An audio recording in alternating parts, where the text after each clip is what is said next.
and his animals decide to play, I want to be there and beat them. Midnight Madness. It's about winning and losing.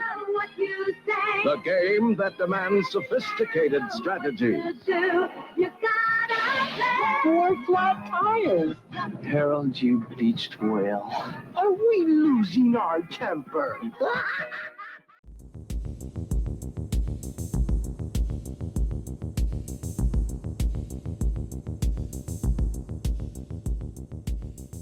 Hey guys, I'm Kevin. I'm Jake. And this is Movie Matters. Today we're talking about Midnight Madness from 1980. Both Jake and I haven't seen it. It's another listener recommendation from Jeff. He said that it's a very obscure 80s comedy. Him and his brothers love watching it.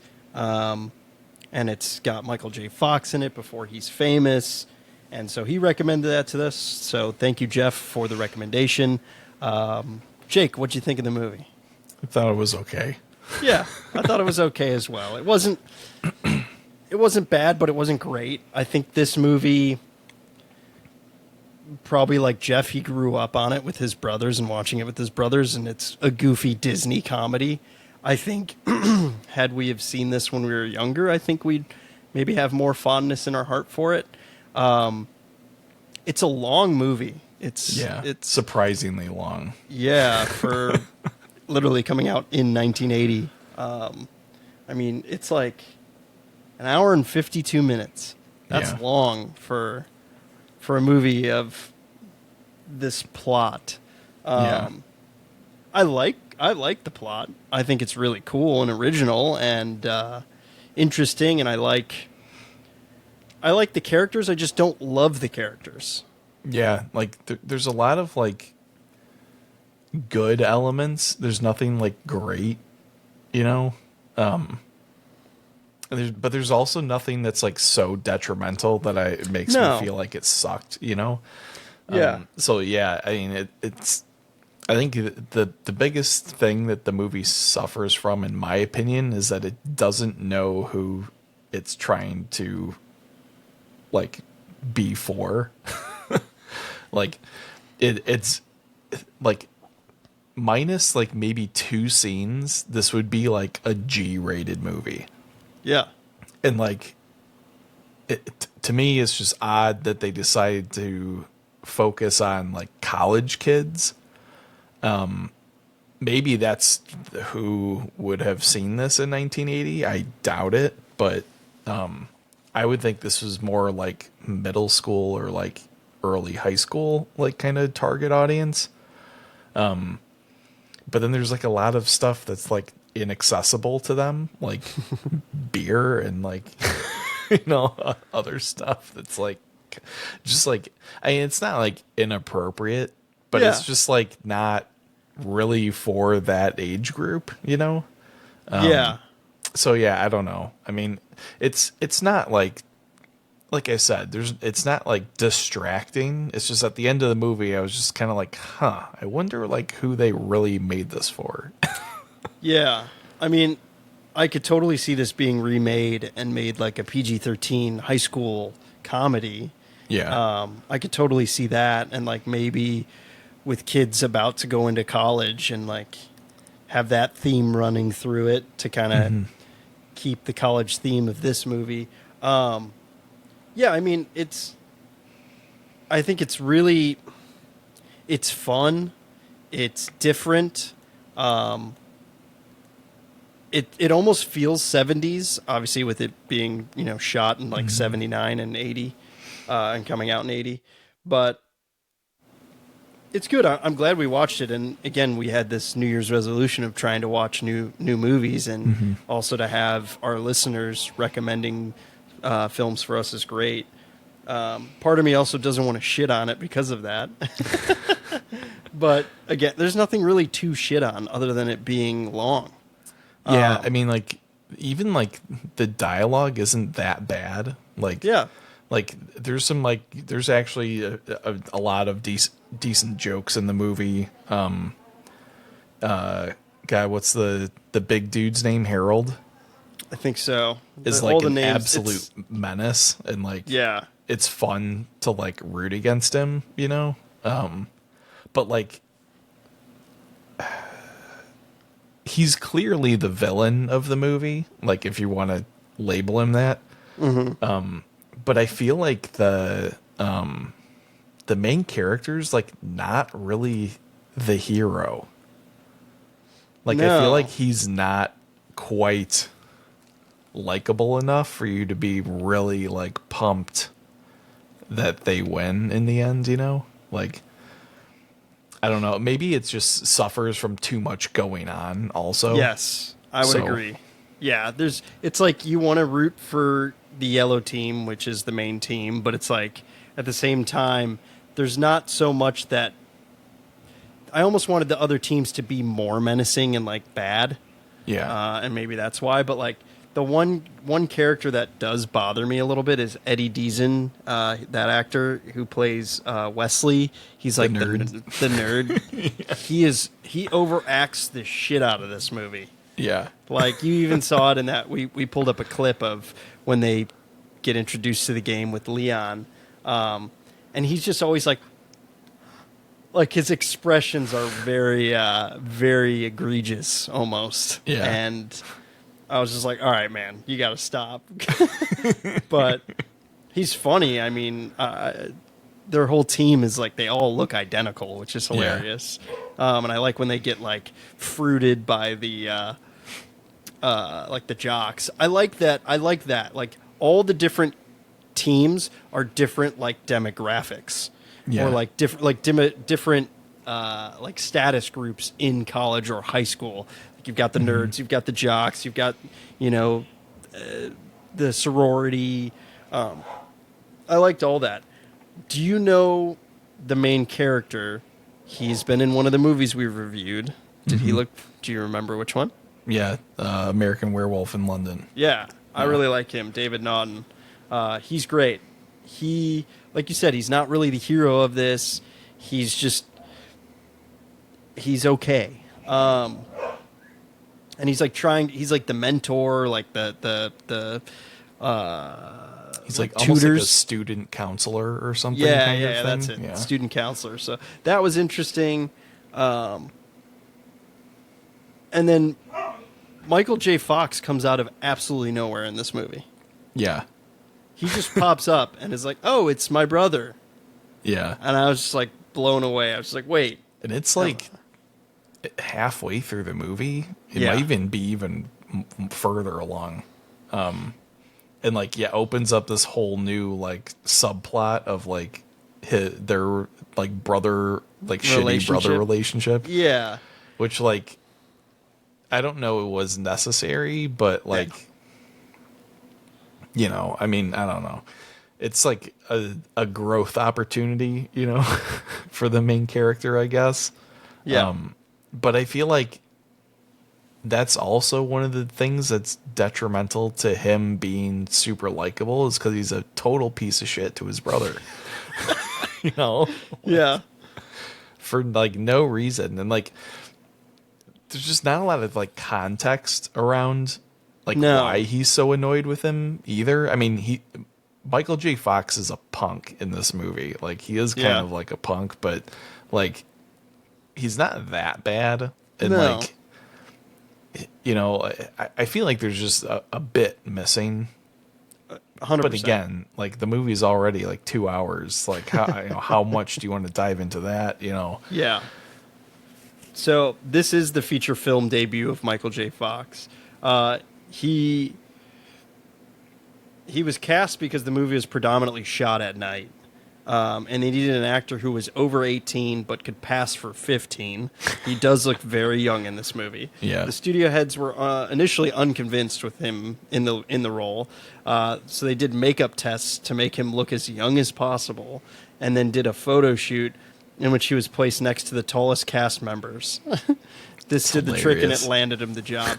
Also, I think that's literally why they put a retainer on him to make him look younger, which is hilarious.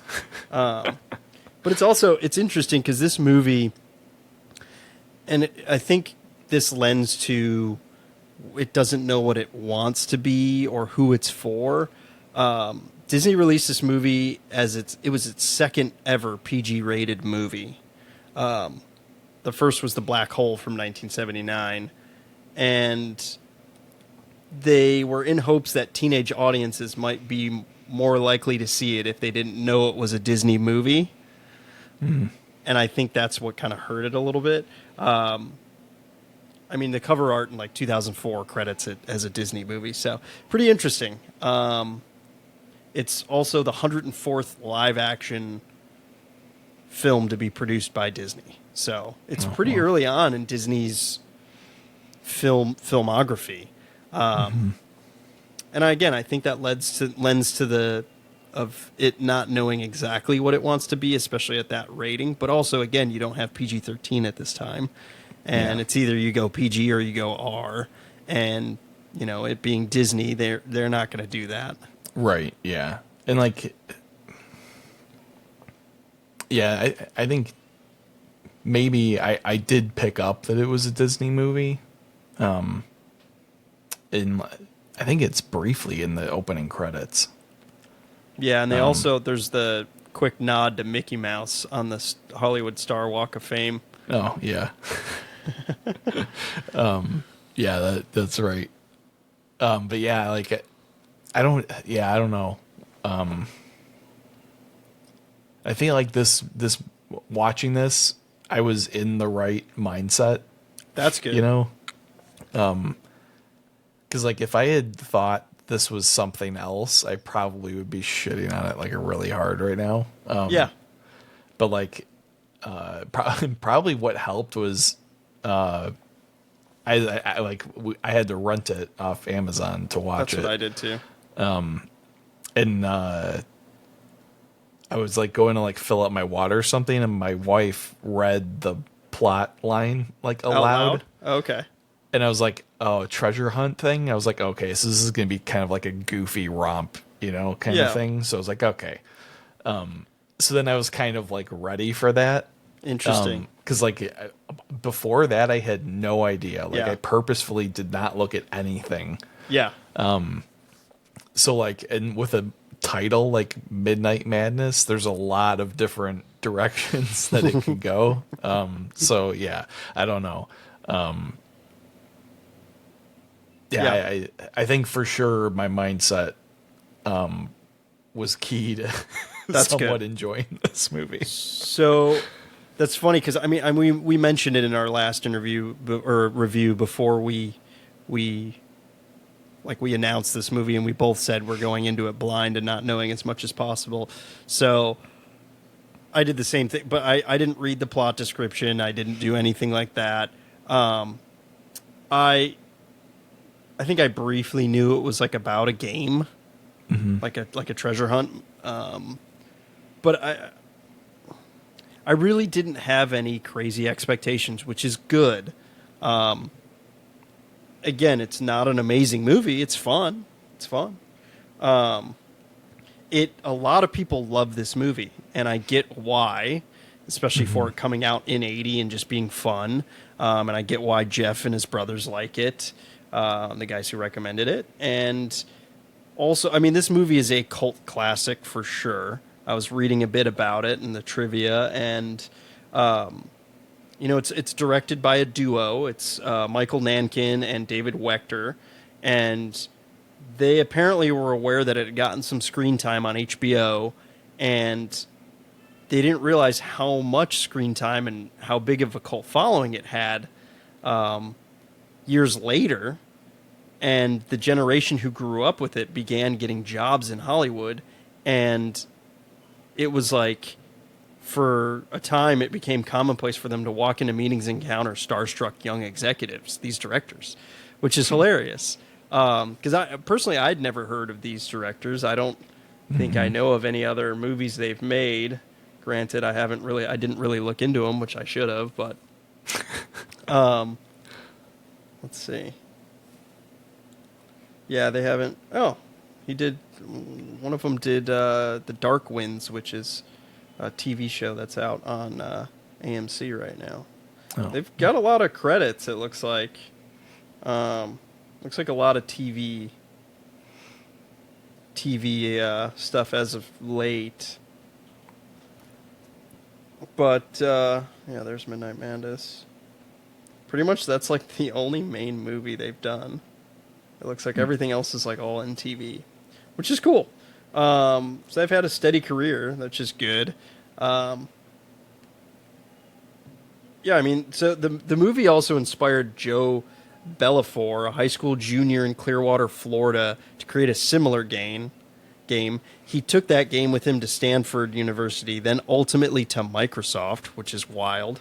The game, as it came to be called, in turn inspired the movie The Game from 1997 with Michael Douglas. Have you ever seen that movie? I think that's a David Fincher movie. Yeah, I think I've seen that. Maybe I'm wrong. It That is a was David like Fincher movie. Yeah. That was like an OG like streaming Netflix movie that I'm pretty sure I watched like the first year that they had streaming on Netflix. That's funny. I've seen that movie once. Apparently people love that movie. I don't remember a lot of it. I need to rewatch it. Yeah, I haven't seen it in probably close to 10 years. Yeah.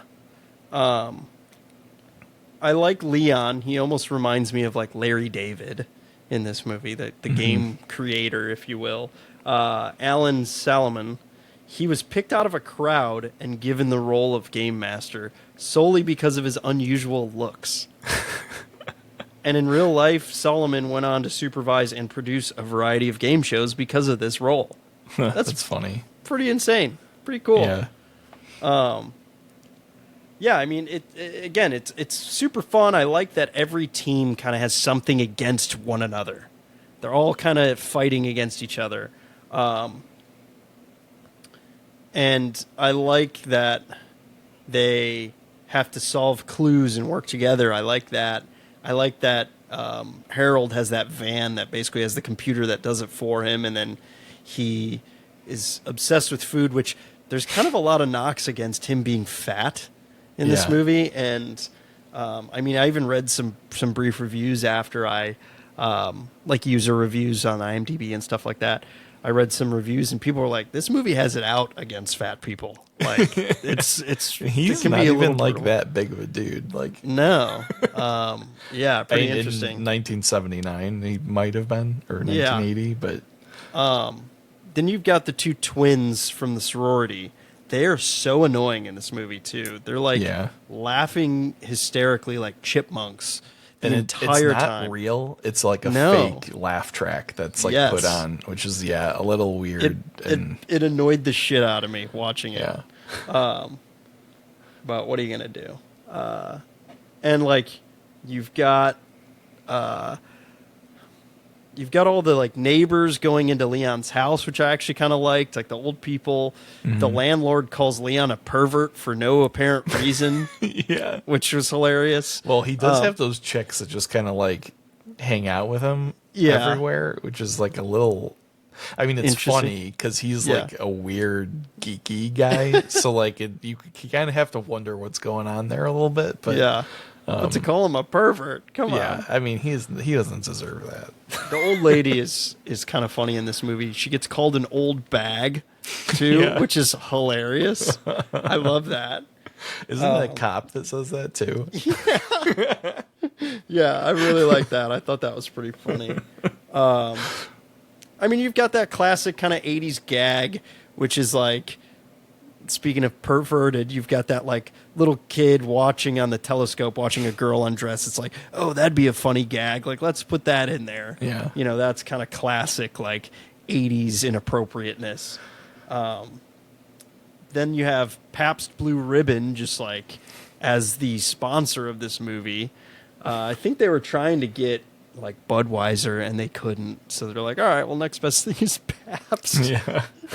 And obviously you got the jocks, the college jocks, like obsessed with that. And the one guy dives into the pool of beer, which is funny. You've got Michael J. Fox trying to get a beer and being a little bit of a menace. Yeah,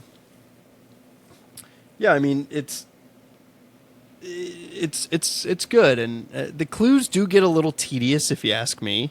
It's like all right, it needed to like speed up a little bit. Like the pacing could have used a little bit of work, but again, Yeah. we're 33, 32, and we never saw this movie as kids, and we are used to a different pace of film. Yeah. So I get our hesitations with it. Well, and like the 70s also didn't have the same type of pacing that a lot of the later 80s movies did, Yeah. Like 70s movies in general, I don't think had any problem being like over 2 hours long in most cases. Yeah. I mean, those are the days of like intermissions and stuff, and like, it was like you're gonna squeeze like every value out of people's dollar, you possibly can. And in the 80s, it was like, nah, screw it. Like we're just gonna pump as many people through the theater as we can. Yeah. Yep. So yeah, it's definitely a different style of filmmaking, I think. Definitely. And the mindset behind it is definitely different. Yeah. It feels, like I said, very 70s, and like you're saying. Then you've got a cameo from Pee Wee Herman, Yeah. Paul Rubens. The directors caught Paul Rubens workshopping his Pee Wee Herman character at a live show and decided that they wanted him to have a role in the film. However, Disney executives thought he was a little too weird and were hesitant for him to appear, which is really funny. But he's like in it for like 2 minutes or like 2 seconds, not even. But yeah, I always liked Pee Wee, which we need to do Pee Wee's Big Adventure soon. Have you ever seen that movie? Yeah. Okay. It's on the list. Yeah, I've got it. Okay, good. I've got a really good like personal story with that movie, which we'll get to. Yeah, and then apparently the final night of shooting. Again, they shot this entire movie at night, hence Midnight Madness. The final shoot at the Bonaventure Hotel wound up being the most expensive shoot in Disney history up to that point, which is pretty crazy. Because the reason is every cast member and crew member was present, plus extras, and they ran into overtime. So I get that. They had every single person there, and you got to pay people when they're on set. But yeah, the ending is kind of abrupt. The yellow team wins. They get to the hotel. It's like they won, but like, what did they really win? Did they really win anything? There is no prize. Yeah. It's just there should have been a prize. Yeah, you did it. Yeah, which is a little like weird. Why they're so motivated? Yes. Like great point. I mean, like they try and make the motivation that they dislike each other, and like yes. It's like, okay, but that's the main motivation for sure. At the same time, it's like, okay, but like, is that really like, considering the amount of shit that they go through, some of the people, it's like, they get their tires slashed. One of the cars goes into like, just like flips over basically. Yeah. Like there's a lot of kind of chaos and mayhem for not winning anything. Nothing. Yeah. So yeah, I don't know. I feel like there should have been a prize. Yeah, agreed. Even if it was something that a geeky college kid could have. Like even they didn't get a trophy, did they? I don't remember. I don't remember one. Yeah, I don't either. Like even a trophy would have been good. Like I think he even says like the winners just are like the winners. Like I don't like when he's presenting the game to them, he's just like basically says bragging rights is what you're playing for. Not in that way, but yeah, it's so yeah, I don't know. For the movie's wrap party, apparently the producers orchestrated a real life great all-nighter game for the cast and crew to play. Like that's awesome. That's so cool. Fun. I wonder if it was like as elaborate, like to be a fly on the wall or to be a crew member or cast member and play that. That's pretty fun. Mm-hmm. I mean, that's pretty much all the trivia I have. There wasn't too much trivia on it. Any other kind of final thoughts you want to add to it? Yeah, I don't know. like I said, it's not bad. Yeah. Like I'd probably like watch it with my kids, you know, as like a goofy like movie to kill some time, you know. Yeah. Like there's nothing like incredibly objectionable, you know, you No. know, in it. So like, yeah, it's not. It's an easy watch. Yeah, and it's not like super boring. Like you said, like I think the number of clues gets repetitive, and Yeah. there's only so many times you can hear them say "I got it" after every clue reading. Yeah. But like you know, it's okay. They at least keep it moving. Yeah. You know, somewhat. It doesn't ever feel like stagnant. It just gets a little repetitive, I'd say. It's almost a little try-hardy, a little bit in terms of some of the comedy, like which apparently this is like the most famous line, and I'm sorry, I'm just bringing it up now, is like the fagga beefy or whatever, where Yeah. they're like trying to decode one of the clues, and like Yeah. the one dumb guy on the blue team who's like like that guy, who is obnoxious, by the way, in the movie, and like, you know, he always has like a puckered like yeah, his like lips are always like, his mouth's always open. Yeah, that guy was annoying too. There's some annoying characters in this movie, to be honest. Yeah. But again, it's a little try-hardy for trying to get a laugh, and I think again that kind of lends to its 70s early 80s vibe. It's a little on the nose, over the top. Yeah. You know. But maybe that's why a lot of people like it. Yeah. And that's why it's kind of a cult classic, is because it's like goofy and over the top. So I get it. I think it was a good recommendation because, again, it's very obscure. We never would have watched it had we not probably. been recommended it. So I love that. And that makes me like the movie more. And again, I'm appreciative to Jeff and his brothers for recommending this movie. Next week, we've got The Burbs with Tom Hanks, which I don't know if I've seen it. I don't think I have. I have. Think I watched it, Yeah. but I think I watched the TV version. You know, like a long time ago, like maybe in like high school or something. There's and a probably Tom- was not paying attention, so Yeah. There's a Tom Hanks movie where he is in a house and the house is like splitting apart. I don't remember what that movie is, but I don't think it's this movie, The Burbs. yeah, I don't know. But that I've like seen bits and pieces of that one. But either way, that's good that we both don't really remember it. Yeah. But that's our next recommended movie for January. And again, if you guys have any recommendations or movies that you love, that you grew up on from the 80s that you want to recommend our way, go ahead and slide into our DMs on Instagram, comment on our videos, whatever you can, like, subscribe. We appreciate it. And all the recommendations, we'll add them to the schedule as we did these. So, yeah, thanks guys for listening, and we'll catch you next week. Yep. See you.